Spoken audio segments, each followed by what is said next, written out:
hacking, and nor do I have any recollection of incidences where phone hacking took place.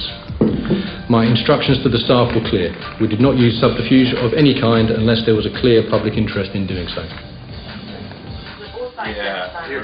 Liberal Democrat MP Simon Hughes, already the target of another News International paper, was one of the victims of phone hacking in the case against Mulcair and Goodman. They were hacking my phone to try to discover more details of my personal life. And if I show you... Police told Hughes this year it wasn't only Clive Goodman at the News of the World who was responsible. On the relevant paperwork that the police now have, and that has my phone number, my address, my details, the details of family and friends who they were pursuing, other names appear who were employees of News of the World. But the judge at Mulcair's trial had already made that clear back in 2007, stating that Mulcair had worked for others at News International. Goodman was sentenced to 4 months in prison. On his release, he wrote to News International demanding his job back as promised. The editor promised on many occasions that I could come back to a job at the newspaper if I did not implicate the paper or any of its staff. Goodman also claimed that the editor Andy Coulson knew all about and condoned phone hacking. This practice was widely discussed in the daily editorial conference until explicit reference to it was banned by the editor. After Goodman's letter was sent, News International Executive Chairman Les Hinton, Rupert Murdoch's closest ally, went to the House of Commons and said the opposite was true. You carried out a full, rigorous internal inquiry, and you are absolutely convinced that Clive Goodman was the only person who knew what was going on. Yes, we have, and I believe he was the only person, but that investigation under the new editor continues. Former News of the World reporter Paul McMullen is adamant that the editors and chief lawyer Tom Crone scrutinised phone hacking material. When a story was written using phone hacking, are you saying that Rebecca Brooks or Andy Coulson and Tom Crone always scrutinised the evidence on which your stories were based? Yeah, Brooks, Coulson and Tom Crone. And they wanted to know that they weren't going to get sued. Was it common practice at the News of the World to ask for transcripts of phone hacking? Yes, it was, yeah. That's why Tom Crone will be a fantastic witness if he wants to speak. Why? Because he had to sign things off. It was his job, his reputation, if he was going to get sued. Did the people in interview? For 5 years in public and in Parliament, news group executives stuck to the company line. And the question to was anyone else involved with Mulcair was no. There was nothing came out. No evidence was found. No evidence or information had emerged to suggest to senior executives at News International that others at the News of the World knew of these activities or were complicit in them. You know what they say about lies? If you say it loud enough and often enough, people begin to believe it, and they nearly got away with it. One reason they were able to get away with it for so long was that the police refused to reopen the case, despite revelations in 2009 that there were potentially thousands of victims of Mulcair. You're actually having to force this out of the police. Oh yes, they were refusing to give it. Yeah. Then Deputy Prime Minister John Prescott was convinced that he was a victim of phone hacking. And do they look like the sorts of things you might have said to your Chief of Staff on the phone? Oh, absolutely. We'll be talking all the time. You know, I've been to the... Their technique, you know, is not necessarily to go for you in the tapping. They go for people you're leaving messages for and leaving you. So in that case, it was my Chief of Staff. Well, these stories are in... When The Guardian named Prescott as one of Mulcair's victims, he went to the Assistant Police Commissioner to demand answers. I'm told by The Guardian, I now want you to tell me. And they said, no, came back a few hours later, we've done the inquiry. He said, I'm making a press statement in a few minutes. This was Yates. And I said, well, you've done an inquiry that quick. Yes, there is no evidence whatsoever. You better put it in writing to me then, Sunshine. So it took a few weeks, but I got the letter from him, and he'd put it into writing. And then I realised I just didn't believe him. You said it was urgent. Mark Lewis thinks he knows why the police were reluctant to re-examine the thousands of pages of Mulcair's files stored in garbage bags at Scotland Yard. And it comes back to corruption. Pretty sure they won't effectively tip-offs between the police people running out, corruption within the police, payment to individual police officers by journalists, not just journalists at the News of the World, for the provision of information. So that was one of their principal fears, that this would be uncovered, the fact that it was a routine practice to pay police, to bribe police for information. Yeah, I mean, I'm absolutely sure of that. What you're talking about is public interest, and Former editor and CEO of News International, Rebecca Brooks, had already admitted in Parliament to paying police. Sorry? Just the one element of whether you ever pay the police for information. Yeah. We have paid the police for information in the past, and it's been... And will you do it in the future? It depends on... MP Chris Bryant asked the question. She looked as if she wanted to strangle herself by her own hair. She knew she'd made a mistake. We operate within the code and within the law. It's illegal for police officers to receive payments. No, we don't. As I said, within the law. It just can't be within the law. I'm not going to go down that route. Chris Bryant himself became a target of the News of the World, but again, the police covered it up.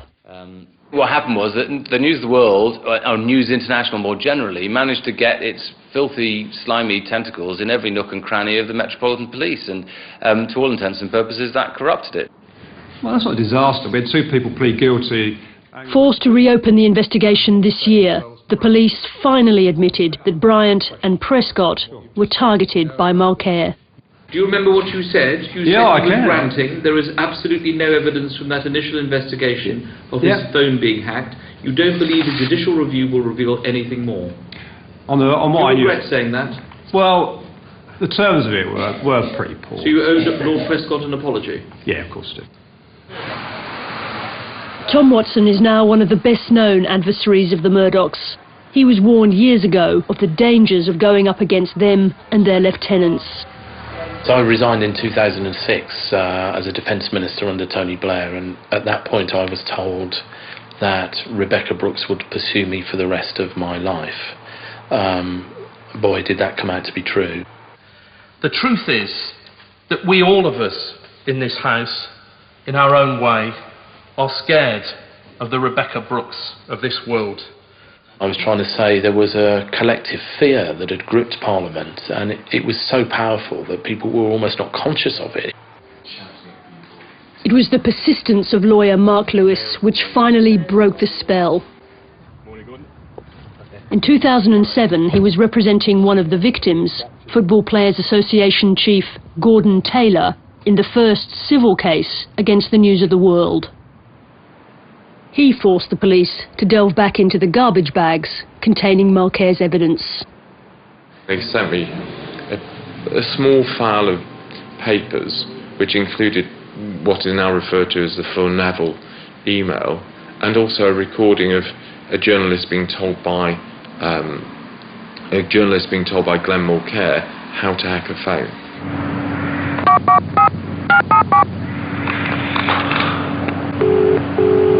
Hello? Good afternoon, is it Ryle? Yeah. Hello, it's Glenn. Glenn, how are you? Hello, mate. In this recording, Glenn Mulcair instructs a reporter called Raoul how to hack Gordon Taylor's voicemail. Just a very quick one. Voicemail reset on Gordon Taylor, and it's got Tottenham-related issues on there. Great stuff. Is the same number? Same number. Do not delete anything. Yeah. You put his number in. Yeah. It asks you for the PIN, then put his number back in. Yeah. And there's 3 messages on there from Tottenham, alright? Fantastic. Thanks very much. Alright, cheers. Just give me a text, make sure it works, yeah? Yeah, we'll do. Alright, bye. The infamous For Neville email contained transcripts of 32 voicemail messages hacked from Gordon Taylor, marked for the attention of Neville, senior editor Neville Thirlbeck. Did you hack people's phone calls, Mr. Thirlbeck? It was a key discovery. It wasn't the only discovery in the case, but it was a key discovery because it gave light to the fact that there was one rogue reporter. The critical email so shattered the paper's defence that the senior lawyer Tom Crone rushed to Lewis's office. I remember him coming to see me and starting the conversation with the words, "We thought this had all gone away." What was their attitude to what you now had? How afraid were they? Well, it changed completely. It was almost at that point that we felt like we'd won the case. Then they wanted to negotiate. Put in charge of handling the crisis, the new CEO, James Murdoch, signed off on a massive damages payout for Gordon Taylor. More than £700,000 in a case where no story had ever appeared. Either he's completely incompetent, that someone puts a cheque in front of him and says, oh, please sign here, and he doesn't ask any questions at all. But it's more likely, I would think, that he did know exactly what he was doing. He knew exactly why he was signing, and he was signing something to get rid of the potential revelation that this was a much wider practice. And I assure you, we will take action to try and make. In the final moments of last month's hearing, James Murdoch was put on the spot. When you signed off the Taylor payment, did you see or were you made aware of the full Neville email, the transcript of the hacked voicemail message? Tom Watson had pitched this to James, who had to make a decision, black or white. No, I was not aware of that at the time. So why on earth? And leapt in one direction, which was to pretend, I would say pretend, that he never knew of this evidence. That was contradicted 24 hours later by Tom Crone, the lawyer, and the editor of News of the World himself. We'll find out who was telling the truth in weeks to come. Murdoch knows the newspaper business inside out. In the early For years, Rupert Murdoch has attacked his critics. I'm not ashamed of any of my newspapers at all. And I'm rather sick of snobs who tell us that they're bad papers, snobs who only read papers that no one else wants. It's his business model. He does it everywhere. He's done it in Australia, America. You've only got to have a look at these countries, what he's been doing. He uses power, political influence, and money. For more than a decade, the News of the World brought the corrupt and the criminal into the heart of Murdoch's operation in the UK. In 60 years of running newspapers, this is the culture that Rupert Murdoch has fostered. We operate in an incredibly competitive world. If we don't win, we lose. 12 News of the World journalists and editors have been arrested. Operation Wheating, the police investigation into phone hacking, has widened to include payments to police, computer hacking, and now masses of evidence from the files of private detective Jonathan Rees. Passed on to investigators after the collapse in March this year of the last attempt to try Rees for the murder of his partner, Daniel Morgan. The Rees files are deep, revealing and extensive. At the moment they were used as part of a murder inquiry and are now being assessed by the Metropolitan Police. In just over a week, the British Parliament will reopen its hearings.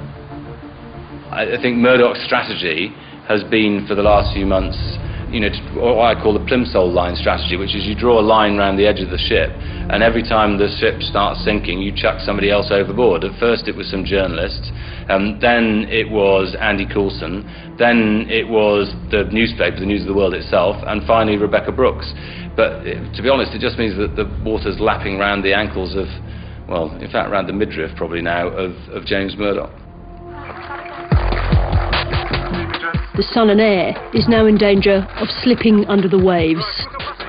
And as more evidence emerges of the corrupt internal culture in their British operation, the Murdoch's critics have become emboldened.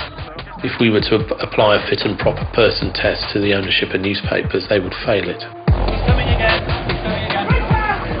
Unless Rupert Murdoch can insulate himself, that fundamental question will resonate around every corner of his media empire. Is he a fit and proper person to wield the power he does? I apologise, and I have nothing further to say.